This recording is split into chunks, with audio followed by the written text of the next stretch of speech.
قوم سبا کون تھی؟ عذاب الہی ان پر کیوں آیا؟ ایک ایسی قوم جس کی خوشحالی کی مثالیں دی جاتی تھی اور تباہی بربادی ایسی ہوئی کہ وہ تباہی بربادی بھی رہتی دنیا کے لیے مثال بن گئی۔ سب سے پہلے جانتے ہیں کہ سبا یہ کیا تھا۔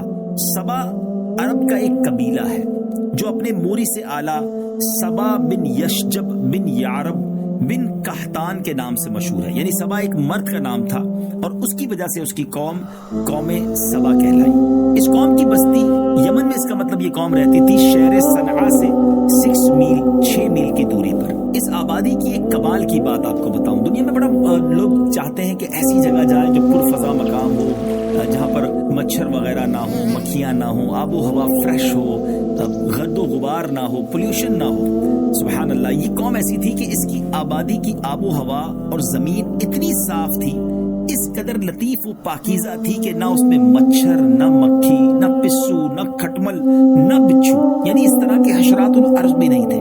زبردست آب و ہوا تھی، بلکہ یہاں کا موسم بھی بڑا ماڈریٹ تھا، بڑا زبردست کلائمیٹ تھا، نہ زیادہ گرمی ہوتی نہ زیادہ سردی ہوتی۔ اس علاقے کے بارے میں یہ بھی کہا جاتا ہے کہ اس کی پاکیزگی کا عالم یہ تھا اس علاقے کی کہ اگر کہیں دوسرے علاقے کا کوئی شخص اس شہر سے گزر جائے اور اس کے کپڑوں میں جوئیں ہوں تو وہ جوئیں بھی ساری مر جاتی تھی، یعنی اگر وہ کچھ پرابلم لے کر آتا تھا تو وہ پرابلم بھی اس کے جسم سے دور ہو جاتی تھی۔ اچھا، اب اس قوم کے پاس ایسے پھل تھے، ایسے زبردست باغات تھے کہ اس میں کثیر پھل لگتے تھے، بلکہ اتنے پھل لگتے تھے اور اس طرح وہ پھل گرتے تھے کہ اگر کوئی شخص اپنے سر پر ٹوکرا اٹھا کر چلے تو بغیر ہاتھ لگائے قسم قسم کے پھلوں سے وہ ٹوکرا بھر جاتا تھا۔ امیجن کریں، شاید آج تو دنیا میں ایسی جگہ نہیں ہے۔ یقیناً بڑے پرفضا مقامات ہیں، بڑے خوبصورت مقامات ہیں، اللہ کی شان اور اس کی قدرت کے نظارے آج بھی دیکھنے کو ملتے ہیں، مگر قوم سبا کو اللہ نے ایسی خوشحالی دی، ایسی آب و ہوا دی، اتنے زبردست پھل اور باغ عطا فرمائے، بڑے لوگ خوشحال تھے، آرام، سکون، پیشنس کی لائف تھی، بڑی زندگی کے مزے تھے۔ لیکن اب گڑبڑ کہاں شروع ہوئی کہ جب اتنی ساری نعمتیں ملی، اتنی ساری آسائشیں ملی تو ہونا کیا چاہیے تھا؟ اللہ کا شکر ادا کرتے، اللہ کی نعمتوں پر رب کی بارگاہ میں سر سجود ہوتے، مگر ان نعمتوں نے، اس مال نے، اس آسانی نے اس قوم کو سرکش بنا دیا۔ وہ قوم جو ہے وہ معاذ اللہ تکبر میں مبتلا ہو گئی اور کچھ اپنے آپ کو سمجھنے لگی۔ اللہ تبارک و تعالیٰ نے اس قوم کی ہدایت کے لیے یکے بعد دیگرے 13 نبیوں کو بھیجا۔ 13 انبیاء کرام قوم سبا کے پاس گئے اور قوم کو اللہ کی نعمتیں یاد دلاتے رہے کہ دیکھو اللہ نے تمہیں کتنا اچھا رکھا ہے، اور اللہ کے عذاب سے ڈراتے رہے۔ اللہ اکبر، مگر ان سرکش لوگوں نے اللہ کے نبیوں کو جھٹلایا، ڈینائی کیا، ان کی بات نہ مانی، اتنی ساری نعمتوں کے ہوتے ہوئے وہ شکر گزار نہ بنے۔ اور اس قوم کا ایک سردار تھا جس کا نام حماد تھا، وہ ایک متکبر، بڑا پراؤڈی اور سرکش آدمی تھا۔ اس کا ایک لڑکا تھا اور اس کا جب لڑکے کا انتقال ہو گیا تو اس نے آسمان کی طرف تھوکا، معاذ اللہ، یعنی اپنے کفر کا اعلان کر دیا، اللہ سے بغاوت کا اعلان کر دیا اور اعلانیہ لوگوں کو کفر کی دعوت دینے لگا، اور جو کفر سے انکار کرتا اس کو قتل کر دیتا۔ اللہ عز و جل کے نبیوں سے نہایت بے ادبی، تکبر اور پراؤڈ والے لہجے میں کہتا کہ آپ لوگ اللہ سے کہہ دیجئے کہ وہ اپنی نعمتوں کو ہم سے چھین لے۔ آپ ڈراتے نا ہمیں کہ نعمتیں چلی جائیں گی اور یہ اللہ نے دی ہیں، ہم شکر نہیں کریں گے تو چلی جائیں گی، تو آپ کہیے رب سے وہ چھین لے ہم سے۔ یعنی وہ یہ سمجھنے لگا تھا کہ یہ سب کچھ ہمارا ہے، اللہ کا نہیں ہے، معاذ اللہ، کیسے چھینے گا، کیسے جائے گی یہ ساری مال و دولت، یہ آسائشیں، اتنی اچھی آب و ہوا۔ لوگ مثالیں دیتے ہیں آل اوور دا ورلڈ، اس علاقے کی جناب خوبصورتی کی مثالیں دی جاتی ہیں، سب ہم سے کیسے چھین سکتا ہے؟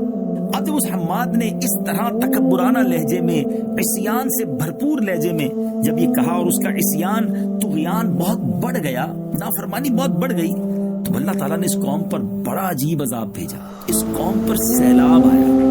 ناظرین، یہ سیلاب کیسے آیا؟ قوم سبا کی بستی کے کنارے پر پہاڑوں کے دامن میں بند باندھ کر، یعنی آج کل جو ڈیم بنائے جاتے ہیں کہ بڑے بڑے گیٹ لگا کر یا بڑی بڑی دیواریں لگا کر پانی کو روکا جاتا ہے اور اس پانی کا پھر استعمال کیا جاتا ہے، تو بڑے اچھے انداز میں بند باندھ کر ملکہ بلقیس نے 3 بڑے بڑے تالاب نیچے اوپر بنا دیے تھے تاکہ پانی سٹور رہے اور اس قوم کے کام میں آئے۔ مگر اللہ کی شان دیکھیں، ایک چوہے نے اللہ کے حکم سے اس بند کی دیوار میں سوراخ چھوٹا سا تھا، چوہا کتنا بڑا سوراخ کرے گا، مگر اب وہ سوراخ بڑھتا رہا بڑھتا رہا بڑھتا رہا پانی کے پریشر سے، اور ایک بہت بڑا شگاف بن گیا، اور اس کے بعد بند کی دیوار ٹوٹی، اور ناگہاں بڑی تیزی کے ساتھ ایک بڑے ریلے کی صورت میں وہ سیلاب جو ہے اس بستی میں آ گیا۔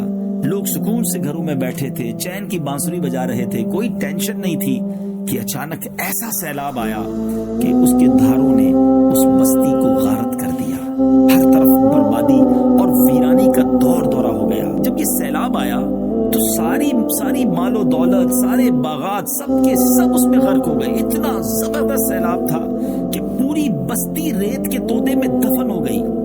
یہ قوم تباہ و برباد ہو گئی، اور اس کی بربادی ایسی ہوئی کہ پہلے اس قوم کی مثال خوشحالی کے ساتھ دی جاتی تھی، اور اب یہ قوم رہتی دنیا کے لیے بربادی کی مثال بن گئی، ایگزامپل بن گئی کہ دیکھو قوم سبا کیسے برباد ہوئی تھی۔